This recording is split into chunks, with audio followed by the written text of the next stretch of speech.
Buenos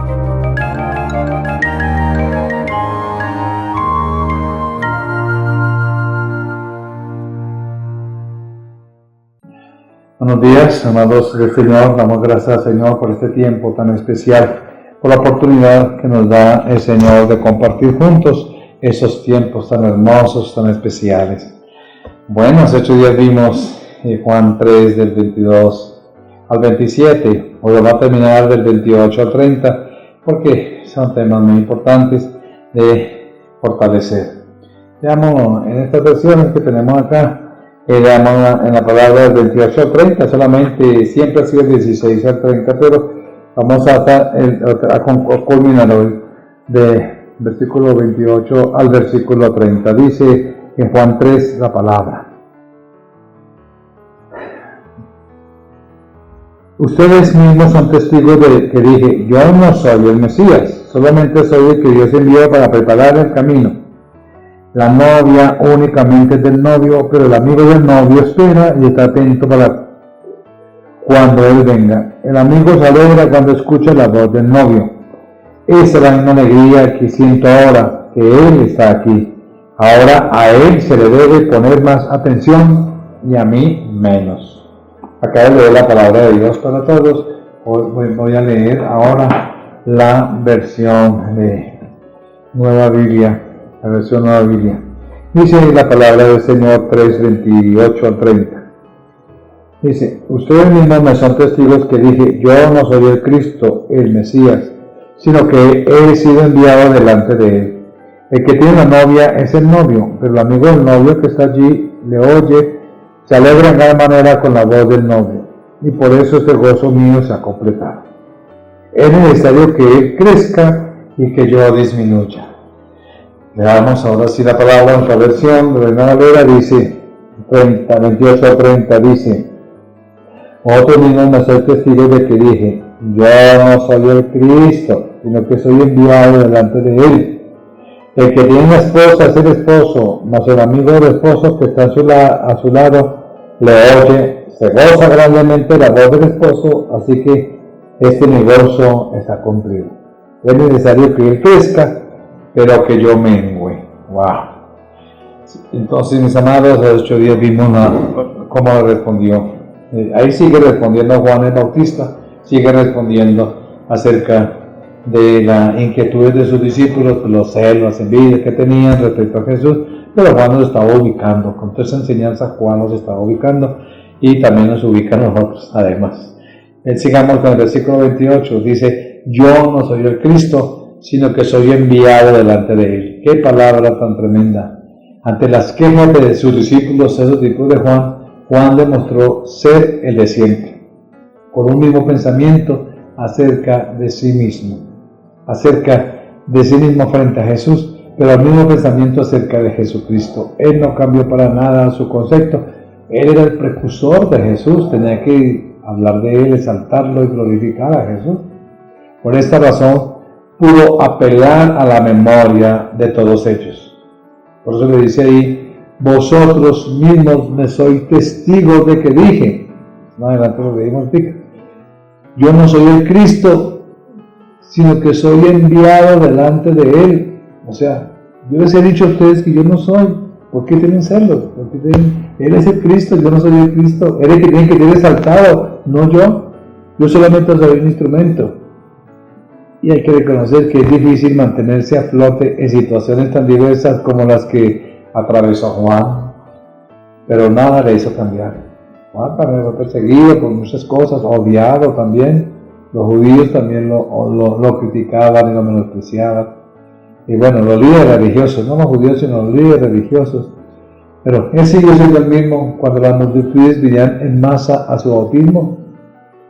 O sea, cuando tuvo la popularidad más grande, más tremenda y todos en masa venían, o cuando dejaban de venir, cuando ya no tenía fama, cuando estaba siendo como olvidado, como rechazado, ¡wow!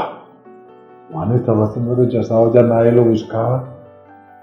Eso a veces hace que como que la carne como que salga por ahí. Pero lo lindo de Juan es que sabía su ministerio, conocía su llamada y sabía quién era él.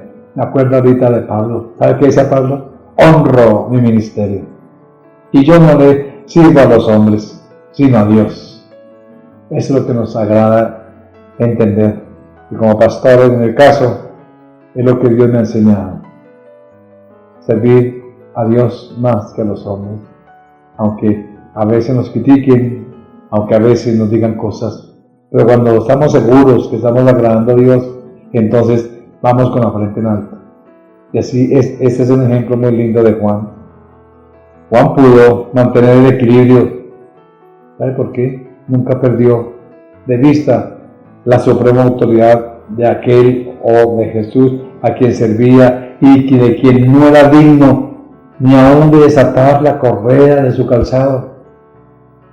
Mire, si Juan pudo mantener ese equilibrio, ¿sabe por qué lo pudo mantener? Porque nunca perdió de vista quién era Jesús, quién era Dios y quién lo sostuvo. Por eso dice, ni siquiera soy digno de desatar la correa de su calzado, ni siquiera. Por eso él dijo allá en Juan 1:27, él, hablando de Jesús cuando vino su bautizo, ese públicamente, tanta multitud que había, y a Jesús aparece y viene hacia él. Dice, este es el que viene después de mí, el que era antes de mí, del cual no soy digno de desatar la correa de su calzado. Y ahora que su ministerio estaba en decadencia, Juan nunca dejó de considerarse un siervo y actuar como tal. Lucas 17:10 nos dice, así también vosotros, cuando hayáis hecho todo lo que os he ordenado, mira lo que dice Jesús, así también vosotros, cuando hagáis todo lo que los he ordenado, decid, siervos inútiles somos, pues lo que debíamos hacer, hicimos. Es el concepto de Dios. No es porque lo que debíamos hacer, no, es que yo sí lo hice, mucha gente dice, para la gloria de Dios, y meten a Dios ahí, como para disimular su orgullo. Para la gloria de Dios, y yo hice, ni hubiera permitido, y todo eso va a sacar unas cosas tremendas. Pero el Señor dice más bien, que cuando ustedes hagan lo que, y obedezcan lo que se les mandó, digan, siervos inútiles somos, porque hicimos solamente lo que se nos mandó. Nos limitamos para eso. Tremendo esa enseñanza. Y así fue Juan. Nunca dejó de considerarse siervo de Dios. Nunca dejó de considerarse siervo del Señor. Ahora miremos el versículo 29. El versículo 29 dice, el que tiene la esposa es el esposo. Bueno, para acabar de explicar a sus discípulos, Juan, el papel que él tenía en relación a Cristo, Juan empleó la metáfora bien conocida del esposo y la esposa. Y así mismo también la usó, ¿se acuerda ya en Marcos 2, 18 al 20, que dice, y los discípulos de Juan y los de fariseos ayunaban y vinieron y le dijeron, ¿por qué los discípulos de Juan y los fariseos ayunan y tus discípulos no ayunan? Jesús dijo, ¿acaso puede los que están de boda ayunar mientras con ellos está el esposo? También nombró esa metáfora de conyugal de la pareja. Entre tanto que tienen consigo al esposo, no pueden ayunar. Pero vendrán días cuando el esposo les será quitado y entonces aquellos días ayunarán. Pablo también desarrolló la misma ilustración del esposo y la esposa. Allá en Corintios 11:1 dice, porque os celo con celo de Dios, pues os he desposado con un solo esposo. O sea, los he casado, los he unido con un solo esposo que es Cristo, para presentarlos como una virgen pura a Cristo. Él es el esposo. Y por eso Juan estaba refiriendo, mientras el esposo todavía está a referirse a Cristo. ¿Y cuál es la esposa? Ya la conocemos, la esposa de la iglesia. Aquí lo acaba de decir ya en 2 Corintios 11:1. Pablo también, para presentarnos como una virgen para Cristo. Entonces, mis amados, esa figura en el Antiguo Testamento era bien conocida también, donde Israel era designada repetidas veces en ocasiones como la esposa del Señor. Bueno, allá en Isaías 54:5 nos habla de la esposa de Jehová, y también en Isaías 62:2 al 5.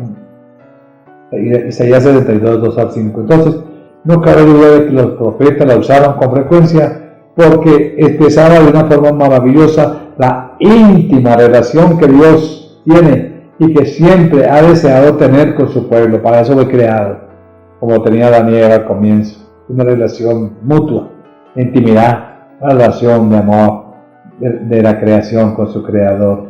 Ahora bien, tal como Juan el Bautista y el mismo Señor lo utilizaron, adquiere nuevos matices ahora más que el Antiguo Testamento, porque el esposo ahora es Cristo.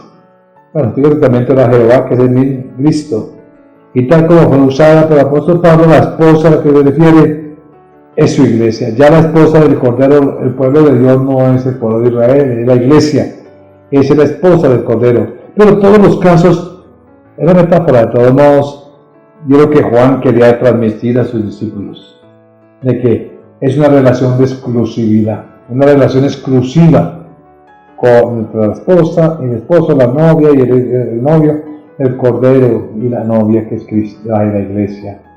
Entonces, mis amados, el esposo, que es Jesús, Él es digno de recibir toda la gloria de su pueblo. Por lo tanto, Juan estaba llamando la atención de la esposa sobre sí mismo. Él era parte de la esposa que la iglesia. Y esto, hermanos, era muy importante para entenderlo los discípulos de Juan. Ok.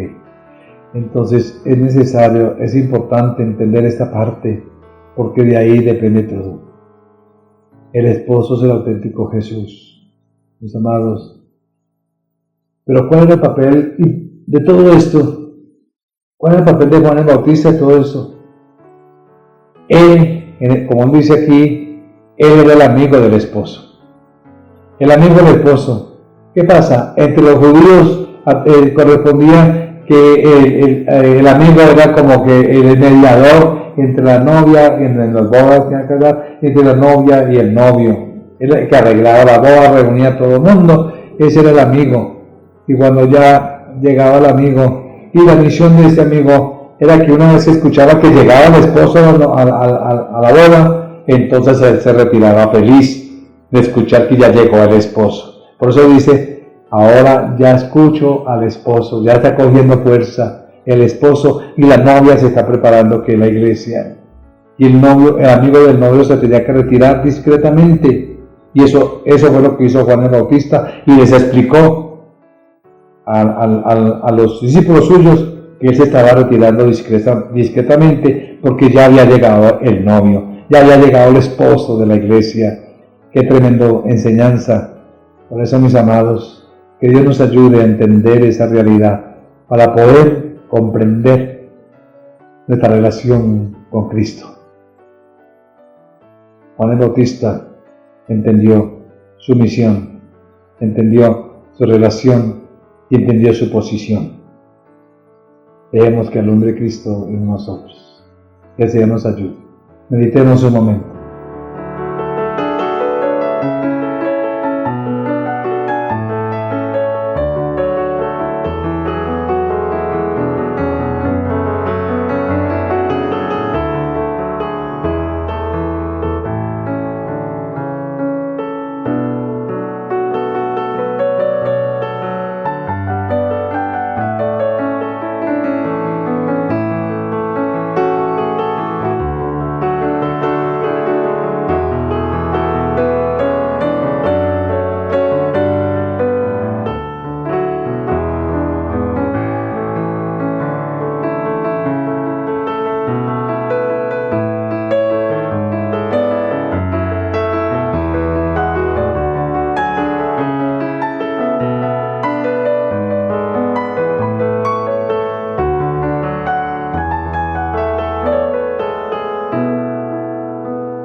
Bueno, vamos a reflexionar acerca de este pasaje, bueno, y a complementarlo también.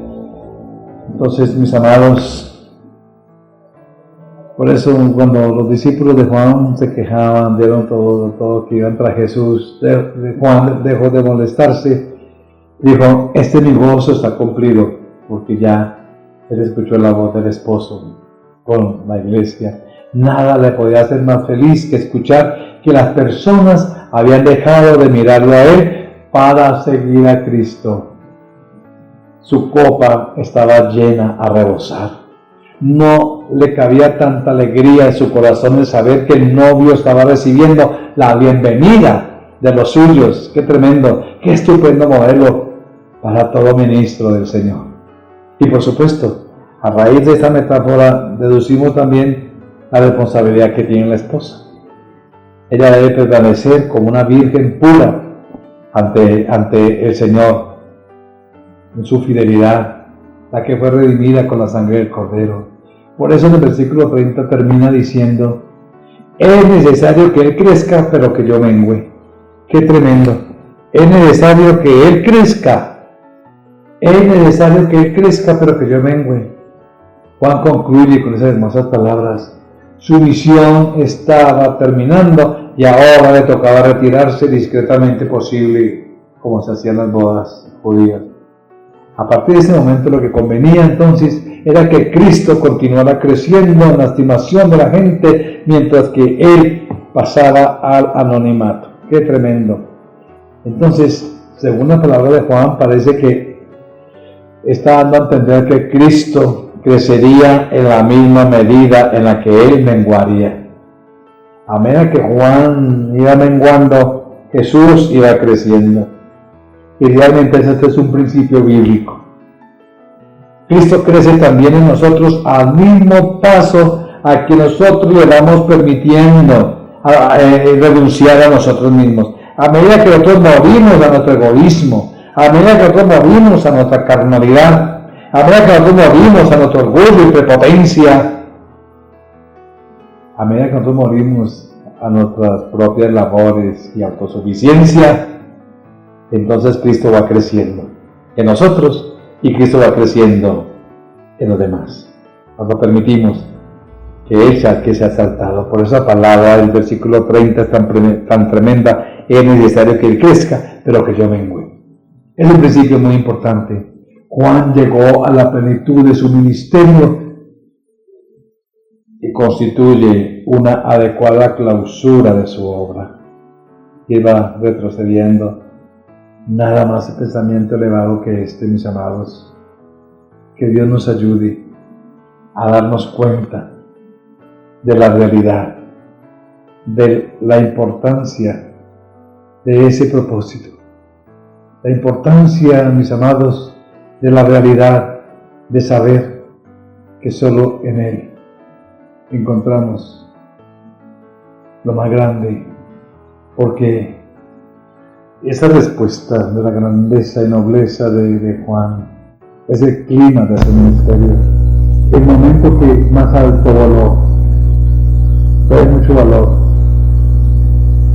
reconoce la grandeza y no olvidar en ningún momento que todo lo que somos y tenemos se lo debemos a Cristo. Perdón. Porque nosotros mismos no somos nada. Nosotros mismos no somos nada. Qué tremendo, mis amados. Qué lindo el Señor.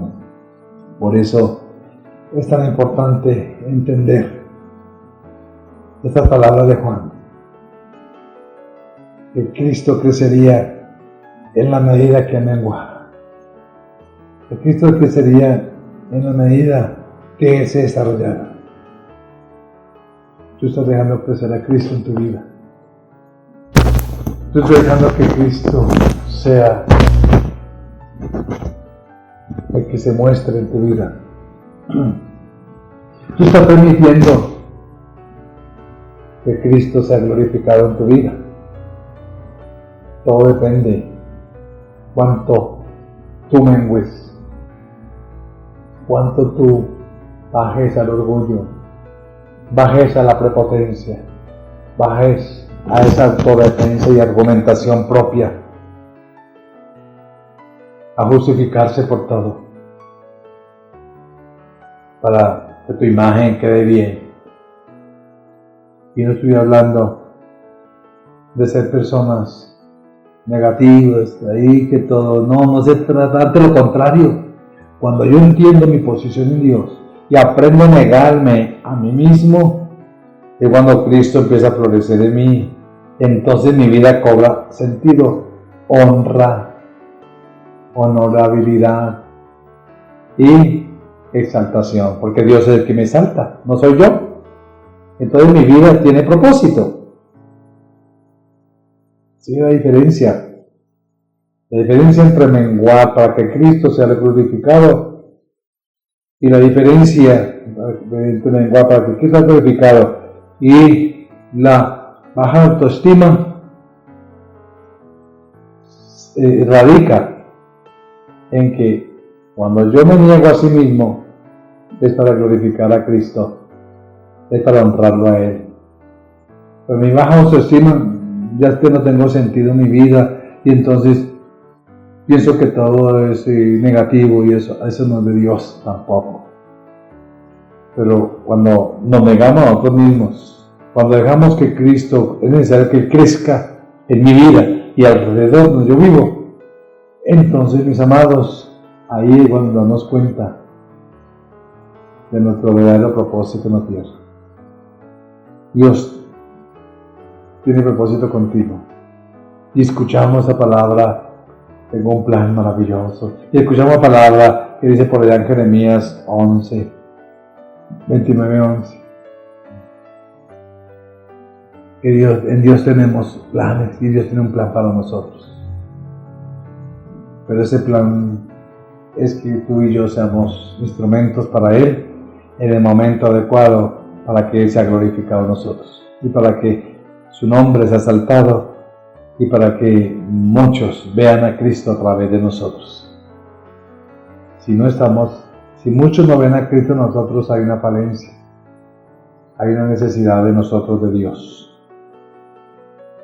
Debe ser porque estamos mostrándonos a nosotros mismos más que a Cristo. ¿En qué área? Revisémonos. El orgullo, el egoísmo, el defendernos siempre nosotros mismos, defendiéndonos, pues buscar grupitos. Mis amados, toda la gloria está para el Señor.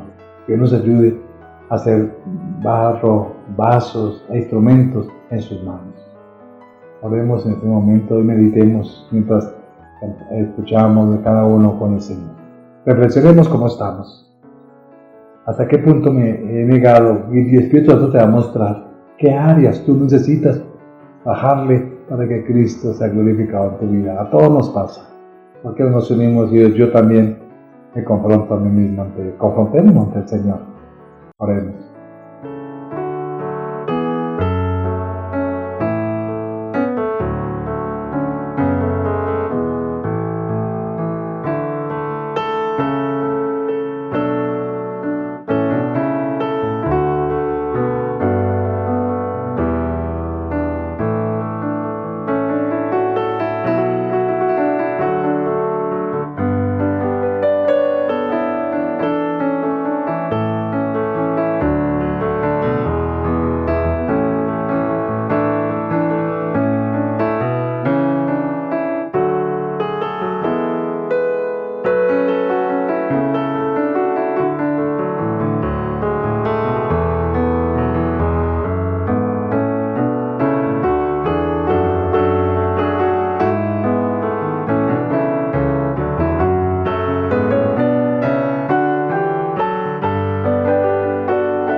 Amados, damos gracias al Señor por este tiempo.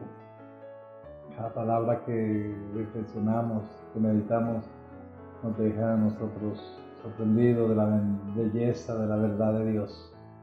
Y ahora con ese testimonio de Juan quedamos más perplejos de saber que no podemos perder el norte, no podemos perder el rumbo. Y por eso Pablo decía, prosigo a la meta, para el premio de su primer llamamiento. Prosigo a la meta, no nos desviemos de nuestra visión de mirarlo a Él, para que cuando llegue nuestro tiempo podamos decir, Señor, yo te he honrado a ti, yo te he glorificado.